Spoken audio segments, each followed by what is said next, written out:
Ológe show ìdọ́tẹ̀ mi gbọ́ ẹ máa wo Bísí Ológe nínú Instagram nínú gbogbo YouTube wọn pé méjì mo kàn sọ fún yín ni orúkọ mi ni Alhaji Adé Adérẹlé tí gbogbo yín mọ̀ ní Adé Adérẹlé a Nollywood group Bísí Ológe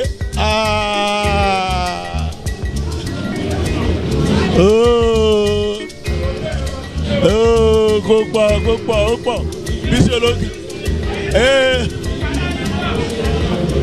Agbẹ́bẹ̀rẹ̀ wa ẹjọ́ tí a ṣe kábíyèsí o ẹjọ́ tí a ṣe kábíyèsí o ẹjọ́ tí a ṣe kábíyèsí o agbẹ́bẹ̀rẹ̀ máa wọlé olúńlá gbogbo torí ẹ̀ bá kí n lọ máa wọlé ọba àkàbọ̀ fàtà kì í mọ̀ kì í mọ̀ kì í mọ̀ kì í mọ̀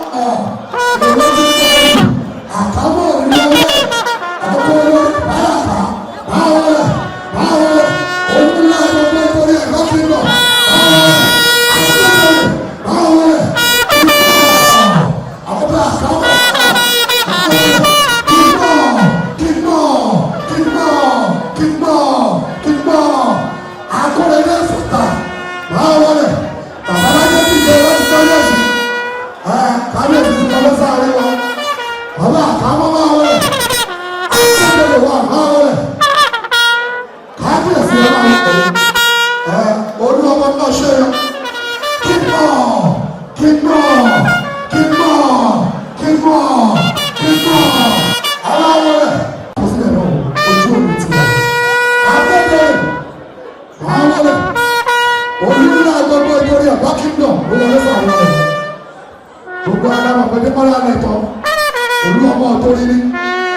àwọn ọmọ olókùn máa bẹ̀rẹ̀ ìjọba torí àwọn èèyàn wọn tó ti fẹ́ máa lọ díẹ̀ díẹ̀ o mẹ́gà lọ́kì máa ṣe nìyẹn ó dẹ̀ máa tò máa láàrin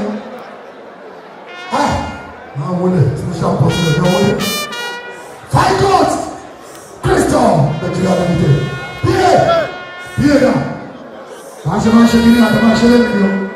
Fine Court kíkà bíyèsí òkè olúńlá aláṣẹ Fine Court rẹ CEO Fine Court special apostle rẹ bí àwọn òbí very humble. Very humble. That is why we love him so much. Àwọn èèyàn pàtàkì wà ní pàtí dáadáa. Ẹ̀kú kalẹ̀ rẹ̀ fẹ́ bọ́lá. Àwọn tó máa ń bọ̀tẹ̀ kó bá ti jẹun.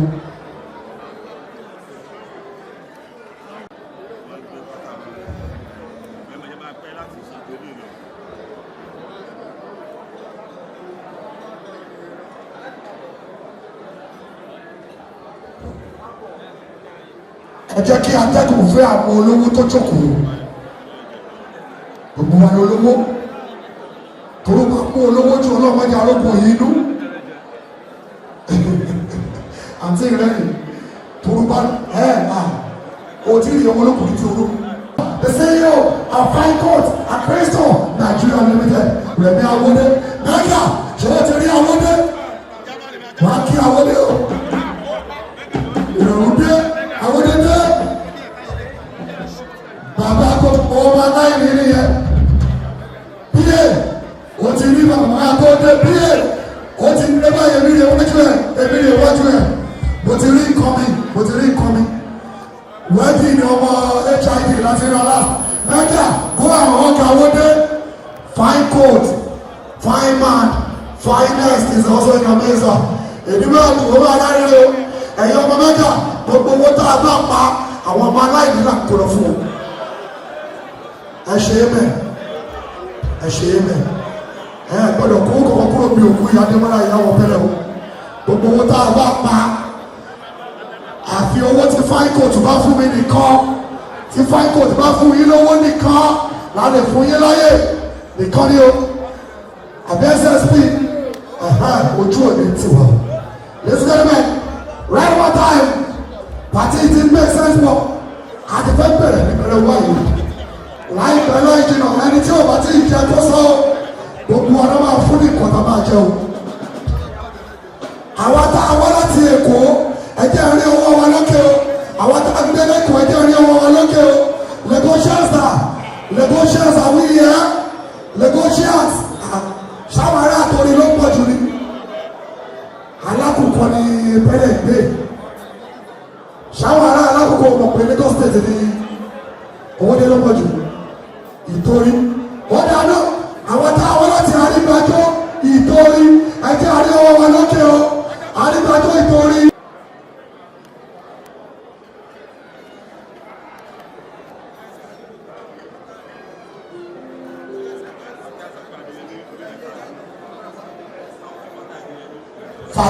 Fatai Taofik Razadu àwọn náà wà láàrin wa ojú òní tí gbogbo yín la kí ọmọ o bẹ́ẹ̀ni kọjá ọba kí gbogbo ilé o. Wọ́n yà ajẹ́ ká àwọn olókùn ìmúra àjọba yọ̀ láti jẹ òwò yà o. Àwọn ọjọ́ mú sọ. Ọkọ̀ Àjọkẹ́ gbogbo wọn tá a tẹ̀lé Ayọ̀mídé alẹ̀ tọ́ wá. Ọkọ̀ Àjọkẹ́.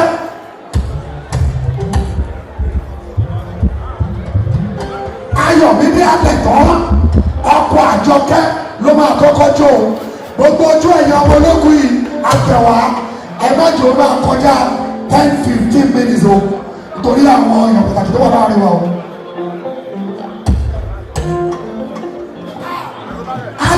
I love you, I can love you, that's not blessing baba mi. O máa ń ṣí fún mi ní ìtọ́ ọ̀gá olúna ti fún mi oṣù kámẹ́rà ó ti fún mi wọ́n ti máa fún mi. Mo ń lọ sọ́dọ̀ Fine Court náà máa ń gbà ní ìbílẹ̀ ní lágbára ojú omi ti wà.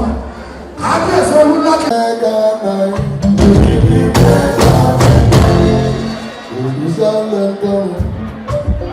Orí mi ìlú mi ìwé mi bàbá kú ẹkùn ìbúkú ibi ayọ̀ ìgbàgbọ́ ibi owó tó tẹ̀lé ọgọ́rùn-ún mi.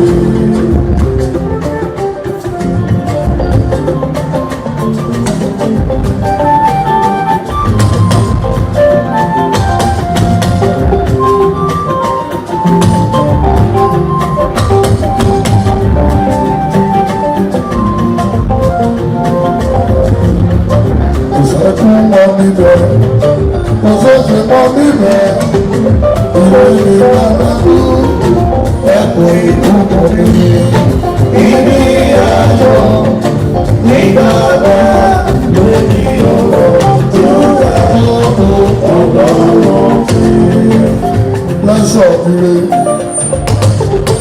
ọmọ madam Rebecca ọ̀rẹ́ tán Ayọ̀mídé alẹ́ tún ní alẹ́ tán yé mo bá ròde o ọkọ̀ Àjọkẹ́ ẹnjìníà bá pẹ́ láyé o ikú ló fi ẹ bá pẹ́ láyé bá sì pẹ́ láyé ikú ló fi ẹ o àdúrà mi ni wípé ẹni bá kú ọlọ́gbà darúgbó á ló 120 nínú ìlera Ayọ̀délé mi o ọ̀lẹ̀ tán ìlú sálẹ̀ tọrùn orí ní ìlú mi ni ilé mi bá bá kú ẹ̀kọ́ ìdókòó mi.